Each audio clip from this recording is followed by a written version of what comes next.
ஒரு தப்பை திருத்துவதாக இருந்தாலும் கூட பெருமானார் சொல்றாங்க 3 வழிமுறை தான் இருக்கு, 3 வழி தான் இருக்கு. 3ஐ கடந்து 4வது ஒரு வழி இல்லைன்ட்டார். மன் ரஆ மின்கும் முன்கரன் ஃபல்யுகையிர் பியதிஹி. உங்களை யாராவது ஒருவர் தப்பு செய்யறத பார்த்தா கையால் தடுக்க முடிந்தால் தடுங்க.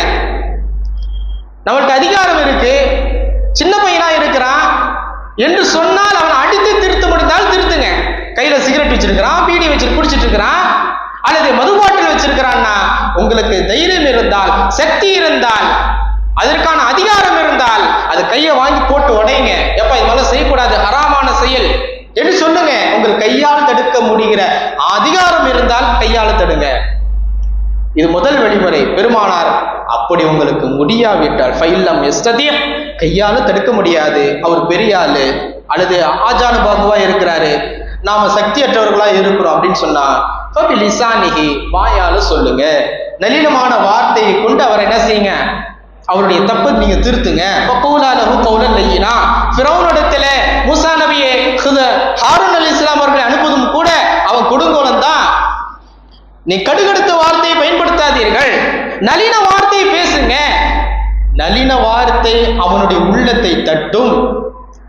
கல்லும் கூட கரையும், கல்லான உள்ளம் கூட கரையும் என்ற செய்தியை அல்லாஹ் தஆலா மூசா நபி ஃபிரௌனிடத்தில் அனுப்புகிற போது சொல்ல அனுப்பினான். அப்படி உங்களால் கையால தடுப்பதற்கு சக்தி இல்லைன்னு சொன்னா நாவினால் சொல்லி அவனுக்கு உபதேசம் பண்ணுங்க. நளின வார்த்தையோடு அவனுடைய தப்பை அதை கிளியர் பண்ணுங்க. பெருமானார் இது 2வது வழி.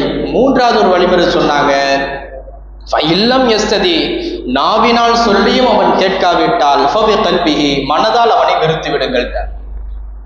கையால தடுத்து பார்த்தோம் தடுக்கல, நாவால தடுத்து பார்த்தோம் அவன் தடுக்கிற மாதிரி தெரியல அப்படின்னா உள்ளத்தால் அவனை வெறுத்துடுங்க. வெறுக்கிறதுனா என்ன அர்த்தம், முழுசா வெறுக்கிறதுன்னு அல்ல, அவனுடைய அந்த செயல் போகணும், அவன்கிட்ட இருக்கக்கூடிய அந்த கெட்ட செயல் தவறு போகணும். அந்த தவறு போற வரைக்கும் பேசாம இருக்கணும், வெறுத்து இருக்கணும்.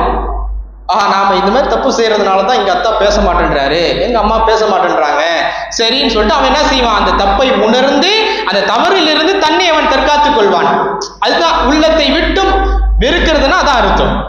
ஃபுல்லா வெறுக்கிறதுன்னு அல்ல, அந்த பாவகரமான செயல் போற வரைக்கும் வெறுக்கணும். ரசூலுல்லாஹி ஸல்லல்லாஹு அலைஹி வஸல்லம் இந்த 3 வழிமுறைகள் தான் இருக்கிறது, 4வது ஒரு வழிமுறை இல்லைட்டாங்க.